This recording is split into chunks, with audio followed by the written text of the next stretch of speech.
पढ़ रहे हैं। और संधि में हमको आज शुरुआत करनी है, जिसमें संधि में जो आपके पाठ्यक्रम में निर्धारित है वो 3 संधियां हैं। 3 संधि है, हमको संधि पढ़ना है, संधि। और ये 3 संधि जो आपके पाठ्यक्रम में है, जो आपके पाठ्यक्रम में निर्धारित है, वो 3 संधियां हैं। 3 संधियों में जो है सबसे पहली संधि जो है कौन सी आपको पढ़नी है? अच संधि। अच संधि। दूसरी संधि जो आपके पाठ्यक्रम में निर्धारित है वो है हल संधि। हल संधि। और तीसरी संधि जो आपको पढ़ना है वो है विसर्ग संधि। विसर्ग संधि। ये 3 संधियां जो है हमारे पाठ्यक्रम में है। लेकिन संधियां जो है, जो ये तो सामान्य जानकारी संधि, लेकिन संधि वैसे है 5 संधि जो है 5 संधियां हैं। कौन कौन सी है? 3 तो ये है। चौथी संधि जो है, यहाँ हम जानकारी के लिए आपके लिख दे रहे हैं, वो है प्रकृति भाव संधि। प्रकृति भाव संधि। और इसके बाद प्रकृति भाव संधि के बाद जो है, जो 5वीं संधि है वो क्या है? हाँ, स्वाद संधि। स्वाद संधि, ये जो है स्वादि संधि। स्वादि संधि। हो सकता है कि बाद वाले इन दोनों नामों से आप पहले से परिचित है। बहुत अच्छी बात। कुछ लोगों के लिए हो सकता है कि इन 2 नामों से जो है आप पहले से परिचित न रहे। लेकिन जो है ये संधि जो है, इसके विषय में थोड़ा यहीं पर जान लेते हैं कि अच संधि क्या है। अच संधि हमने इसके पहले संज्ञा प्रकरण में संधि के विषय में पढ़ा था। संधि के विषय में क्या पढ़ा था कि परः सन्निकर्षः संहिता। परः सन्निकर्षः संहिता। परः का अर्थ था क्या? अत्यधिक। सन्निकर्ष का अर्थ समीपता या निकटता को, संहिता का अर्थ है हम लोग क्या कहते हैं? संधि कहते हैं। या किसकी निकटता? तो वर्णों की, स्वर वर्णों की, जहां पर अत्यधिक निकटता हो जाए उसको संधि कहते हैं। संधि के हम इस पर आते हैं। इसके पहले ये जान लीजिए कि संधि के कुछ नियम या संधि कहाँ होगा, इसके कुछ नियम हैं जिसको जानना भी बहुत जरूरी है। वो नियम ये है कि जहां पर एक पद हो, एक पद बन सकता। जैसे आप विद्यालय का है, विद्याधन आलय। तो इसके लिए जो है सूत्र है, एक सूत्र कहा गया कि संहित एक पदे नित्या धातु उपसर्गयो नित्या समासे वाक्य तो विवक्षाम अपेक्षते। कहा गया इसके विषय में कि संहित एक पदे नित्या। एक पदे, जहां एक पद हो वहां पर संधि जो है नित्य कर। संहित का अर्थ है संधि, नित्या का अर्थ है सदैव करना चाहिए। ये नहीं कि अगर जैसे विद्यालय है, जैसे यहाँ पर विद्यालय है, यह एक पद है। विद्यालय एक पद है कि नहीं है? विद्यालय एक पद है, एक ही तो पद है। पद इसलिए है कि इसमें सुप तिंग अंत में जुड़ गया। सुप तिंग अंतम पदम जो है आपने पढ़ा है, जिसमें सुप और तिंग अंत में जुड़ गया हो उसको पद कहते हैं। सुप का अर्थ है सु औजस, अम औसस, टाभ्याम भिस, ङेभ्याम झस, ङसभ्याम झस, ङस ओस आम, ङी ओस सुप। ठीक, और तिंग का अर्थ होता है ये सुप जो लगते हैं शब्द रूपों में, जैसे बालका है, राम है, ये शब्द रूपों में लगते हैं और प्रत्येक विभक्ति और वचन के अनुसार लगते हैं। 21 हैं, जैसे प्रथमा, द्वितीय, तृतीय, चतुर्थी, पंचमी, षष्ठी संबोधन 3 का हो गया, साप्तरिक 21। तो वैसे सु, औजस, अमौसर से लेकर के सुप जितने हैं यानी सुबंत, सुप जुड़े हैं अंत में जिसके, वो सुबंत कहलाते हैं ऊपर। जैसे बालका है उसमें सु, बालक धन सु जुड़ा है तब बालका बना है, इसलिए बालक सुबंत हो गया, सुप उस प्रत्यय उसके अंत में जुड़ा है। और तिंग प्रत्यय जैसे भवती, भवता, भवंती, भवसी, भवता, भवत है, भवामी, भवावा, भमामा, ये जो है तिंग प्रत्यय लगते हैं। तो तिंग में तिप तस झी, सिप थस था, मिप वस मस, ये परस्मय पद 9 लगते हैं परस्मय पदों के लिए। और आत्मनेय पद के लिए ता, आताम, झा, था, साथाम, भम, इड, वही, मही, ये जो है 9 जो है आत्मनेय पद के लिए लगते हैं। तो सुप यानी सुऔजस से लेकर के 21 और तिंग तिप तस झी से लेकर के महीन तक 18। तो 21, 18 यानी 49 जो है ये प्रत्यय जिसमें लगते हैं ऐसे शब्द जो है पद कहलाते हैं। जिसमें नहीं लगा हुआ है उनको पद नहीं कहते, क्योंकि संस्कृत में महत्वपूर्ण नियम है कि ना अविभक्ति सुपदम प्रयुंजीत, बिना विभक्ति का प्रयोग किए पद का प्रयोग नहीं करना चाहिए। जैसे राम गच्छति, अगर आपने कर दिया कि राम गच्छति, राम जाता है, तो ये क्या हो गया, राम पद नहीं है, होना क्या चाहिए, उसमें सुप लगा होना चाहिए, सुबंत उसको बनाना पड़ेगा। तो सुऔजस अमौसस इस सूत्र से जो है प्रथमा एक वचन की विवक्षा में, विवक्षा करते हैं वक्तुम इच्छा, कहने की इच्छा, प्रथमा एक वचन अगर आपको कहना हो तो सु प्रत्यय लग गया। सु के उकार की किससे संज्ञा होगी, किस सूत्र से, एक है उपदेश से, अजन्नासिक से, उपदेश में जो अच है या स्वर है अथवा अनुनासिक है उसकी संज्ञा हो गई, और जिसकी संज्ञा होती है तस्य लोपा, उसका लोप कर देता है। फिर सा का जो है सस जिसो रू से रू होता है, फिर रू के बाद कुछ बचा नहीं, राम या बालक धनसु के बाद रा हो गया सा का जब, तो विरामो अवसान एक संज्ञा करने वाला, क्योंकि अवसान का मतलब होता है समाप्त, जहां इसके बाद कोई और वर्ण नहीं है, तो विरामो अवसान संज्ञा हुई। और जैसे विरामो अवसान संज्ञा हुई वैसे खर अवसान और विसर्जनीय से उस रकार का विसर्ग हो जाता है, तो रामा या बालका बन जाता है। यानी जब रामा बालका बन गया तो उसमें सुप लग गया, वह पद बन गया। ठीक है, तो संधि जो है एक पद में सदैव करना चाहिए। इस जैसे मान लीजिए विद्यालय है तो यह नहीं है कि अगर विद्यालय है अगर आप उसको कहते हैं विद्या आलय तो ये अशुद्ध है। इसीलिए कहा गया कि नियम है कि संहित एक पदे विद्या, विद्यालय है तो विद्यालय कहिए, यानी कि विद्या आलय विभागा अध्यक्ष, इस तरह से नहीं, विभागाध्यक्ष एक पदे नित्या, संगीत एक पदे नित्या, वो अशुद्ध माना जाएगा नहीं। तो संगीत एक पदे नित्या, एक पद में नित्य, नित्य का अर्थ सदैव, संगीत का अर्थ संधि करना चाहिए। ठीक, ये जानकारी आपको हो गई। किस तरह का अगर शब्द से आपकी भेंट हो जाए तो उसको जो है संगीत ही बोलना चाहिए। विद्यालय आ गया तो विद्या आलय इस तरह से नहीं, बल्कि विद्यालय ही बोलना है।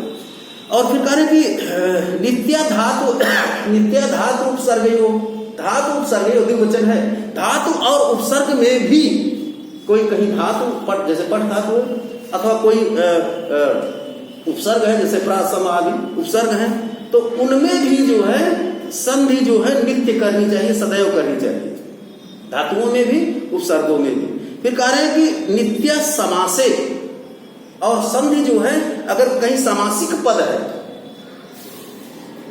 पीतांबर है ना, पीता अंबर यशसा पीतांबर, तो जो है कहीं पर अगर कोई सामासिक पद है तो उसमें भी ये नहीं कि पीतम अंबरा यश सा, इस तरह से बता रहे हैं कि वह सीधे कह दीजिए पीतांबरा। तो जो नित्य समास में भी संधि करनी चाहिए। लेकिन कह रहे हैं कि वाक्य तो स विपच्छाम अपेक्षते, अगर कहीं कोई वाक्य है, बड़ा वाक्य है तो उसमें विपच्छाम विवक्षाम का अर्थ है वक्तुम इच्छाम, जो बोल रहा है अपेक्षते, उसकी अपेक्षा होती है, उसकी इच्छा होती है, वो चाहे तो किसी वाक्य में संधि करे या न करे। कहीं वाक्य में अगर संधि की बात आती है तो वह वक्ता के, आपके ऊपर निर्भर है कि आप उसको चाहे तो संधि करें अथवा संधि न करें। बात स्पष्ट। तो संधि के विषय में इतनी चीजें जाननी, बेसिक चीजें, मूल चीजें, प्राथमिक चीजें जाननी आवश्यक थी, इसलिए जो है इसको यहाँ जान लेना बहुत आवश्यक है। हाँ, अब ये जो है ये संधि जो 5 प्रकार की है, पंच संधि, इसीलिए कभी कभी कहा जाता है कि पंच संधियां। तो पंच संधि से तात्पर्य इन्हीं 5 से है, लेकिन जो हमारे पाठ्यक्रम में है जिसको हमको देखना है वो 3 है, अच संधि और हल संधि और विसर्ग। अच नाम से ही है, अच क्या है? अच एक क्या है? प्रत्याहार है। अच एक प्रत्याहार है। आपको पाणिनि का 14 सूत्र याद है? आयुड़ ऋलृक अयौच अयवरट लण यमगणनम झभय घटघस जब गटदस खप छठत चटतौ कपय शतसर फल। ये 14 सूत्र। इसमें अच आ से लेकर के चा तक शुरू के ही 9 जो है ये स्वर है, और कहा जा रहा है कि अच संधि। अगर अच स्वर है, अच को स्वर कहते हैं, तो इसका मतलब कौन सी संधि हो गई? यह अच संधि, स्वर संधि। अच को ही स्वर कहते हैं, तो यह स्वर संधि। स्पष्ट हो गया ना? अच स्वर। और इसके बाद हल को क्या कहते हैं? हल को कहते हैं व्यंजन। हल को कहते हैं व्यंजन।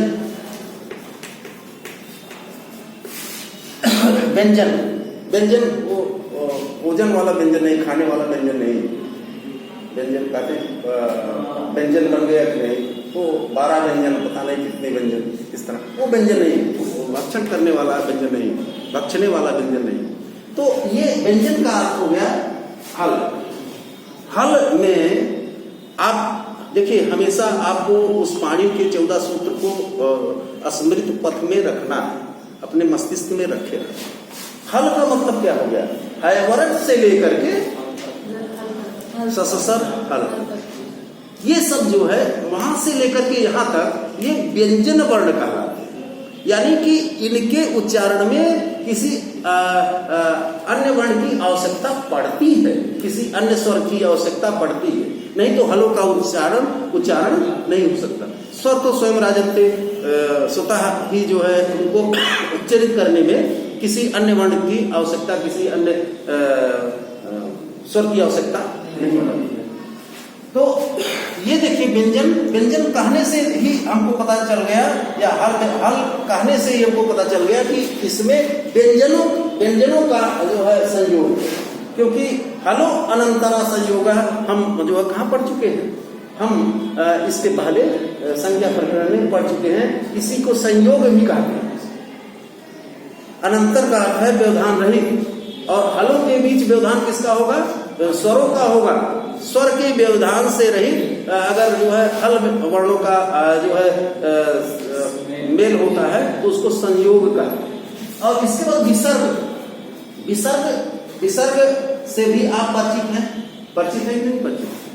विसर्ग के कारण जहां पर जो है पदों में, शब्दों में जो है विकृति होती है, उसको विसर्ग संधि कहते हैं। और इसके बाद प्रकृति भाव का क्या अर्थ है? कहीं पर कभी जो है आपसे सामना हो चुका होगा या होगा ऐसे जो है शब्दों का, जहां पर संधि की स्थितियां तो हैं, लेकिन जैसा शब्द है वैसा ही मूल रूप में वैसे ही पड़ा, उसमें संधि नहीं होती। तो प्रकृति का अर्थ है मूल, भाव का अर्थ है अस्तित्व। उस शब्द का वैसे का वैसा, जैसा उसका मूल है वैसे का वैसा जो है वो पड़ा। तो ये प्रकृति भाव है। और इसके बाद स्वाद संधि जिसमें सु आदि का मेल होता है, उसको स्वाद संधि कहते हैं। तो इन दोनों को तो हमको जो है हमारे पाठ्यक्रम में है नहीं, इसलिए हम इसको बहुत इसकी चर्चा नहीं करेंगे।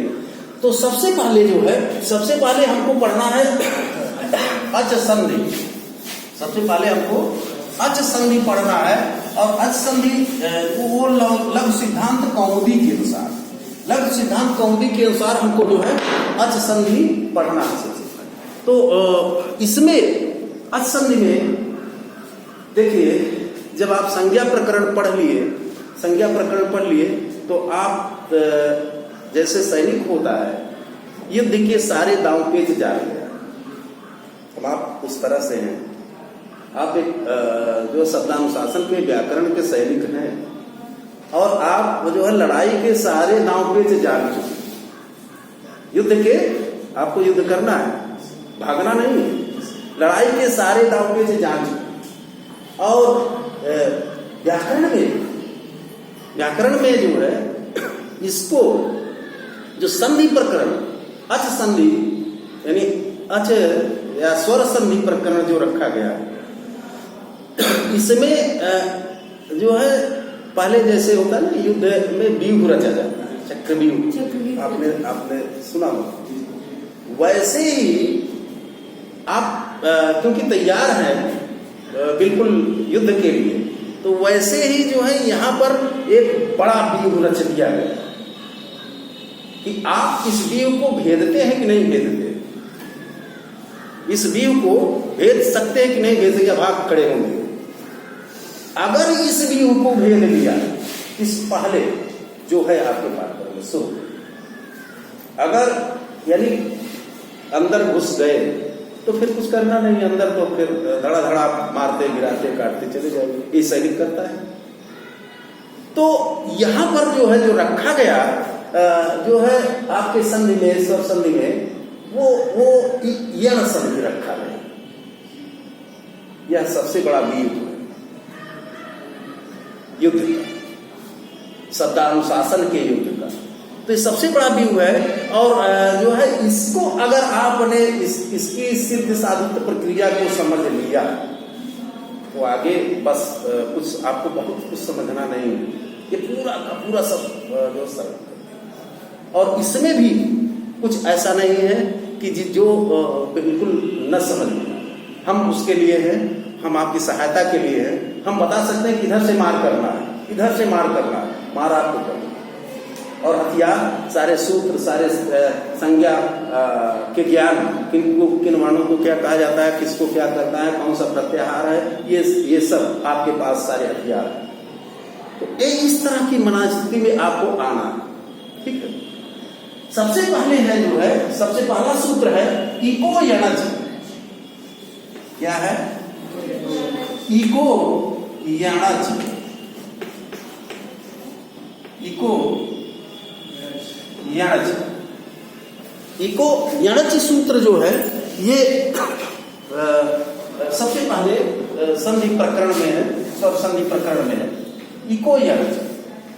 इको यणच का इसमें 3 पद हैं। इस पद को अगर देख लिया जाए, इको यणच यानी देखिए, यह अष्टाध्यायी के 6वें अध्याय का पहले चरण का और 77वां ये कोई भी सूत्र जहां पर दिया गया है, कोई भी सूत्र जहां पर दिया गया है उसके आगे 3 संख्या दी गई कोष्टक। हमने शायद इसकी चर्चा की भी थी, एक बार फिर और आप जान लीजिए कि पहली संख्या वो, क्योंकि अष्टाध्यायी नाम से ये पाणिनि की अष्टाध्यायी, उसमें 8 अध्याय है और पहली संख्या अध्याय का प्रतिनिधित्व करती है सूत्र के आगे। जैसे इको यणच है, वो है 6177। तो पहली संख्या है 6, यानी 6ठे अध्याय का सूत्र है, ये आप जान गए इस संख्या से। 1 यानी चरण, प्रत्येक अध्याय में 4-4 चरण है, तो यह 6ठे अध्याय के पहले चरण का सूत्र है, ये आप जान गए। और पहले चरण में अंतिम जो संख्या, तीसरी संख्या 77, यानी 6ठे अध्याय के पहले चरण का 77वां सूत्र है। यानी कि इसका एड्रेस, पता, किसी सूत्र का पता, जैसे किसी व्यक्ति का पता होता है कि ये फला फला कॉलोनी, ये नंबर, एक मकान नंबर, तो बिल्कुल डाकिया वहीं पर पहुंचता है। उसी तरह से सूत्र, हर सूत्र का पता है कि ये जो है, अगर ये संख्या आपको पता है तो धड़ से आप पहुंच जाएंगे कि यही सूत्र है, यही तो है। तो ये इसकी जानकारी भी जो है हमको व्याकरण पढ़ते समय होनी चाहिए। इको एणची, देखिए इको एणची सबसे पहले जो है इसमें 3 पद हैं, 3 पद है। पहला क्या है? इका, इक, और दूसरा क्या है? यण, और तीसरा क्या है? आची, आची। इक है, इक ये षष्ठी है, यण ये प्रथमा है, और अचि ये सप्तमी। इसको जानने के लिए अगर चाहे तो ये करते, षष्ठी विभक्ति का प्रयोग इसमें हुआ है। षष्ठी का चिन्ह होता का की के, हाँ, नानी ने रारी रे, रारी रे, यही तो षष्ठी का। और यण प्रथमा, और अचि ये क्या है? सप्तमी विभक्ति का प्रयोग। तो इक, इक का नहीं जानते, इक का। यण, यण वो अच का अर्थ है, अच, अच में सप्तमी में पर होता है, तो अच होने, अच का अर्थ है अच होने पर। तो सामान्य सा जो है अर्थ हमको पता चल जाता है कि इक के स्थान पर यण हो, अच होने पर, ठीक है, अच होने पर। लेकिन इसके लिए एक जो है इका सप्तमी है, इक के स्थान पर, स्थान कहाँ से है? एक सूत्र है, एक सूत्र है षष्ठी स्थानीय योगा। एक सूत्र है, बहुत धीरे धीरे चलेंगे और तेजी से हमको नहीं चलना। एक सूत्र है षष्ठी स्थानीय योगा। ये नियम है एक तरह से, ये एक तरह से नियम है। और इसको देखिए, कुछ सूत्र ऐसे परिभाषा सूत्र, परिभाषा सूत्र वे सूत्र होते हैं अष्टाध्यायी के, यही सारी चीजें जान लीजिए बेसिक।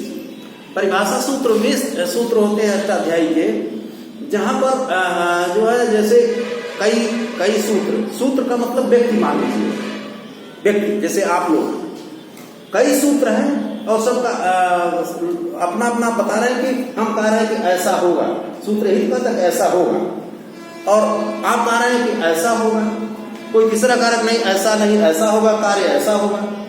अब क्या हो गया? अब तो ये विवाद हो गया, विवाद की स्थिति आ गई, नहीं आ गई।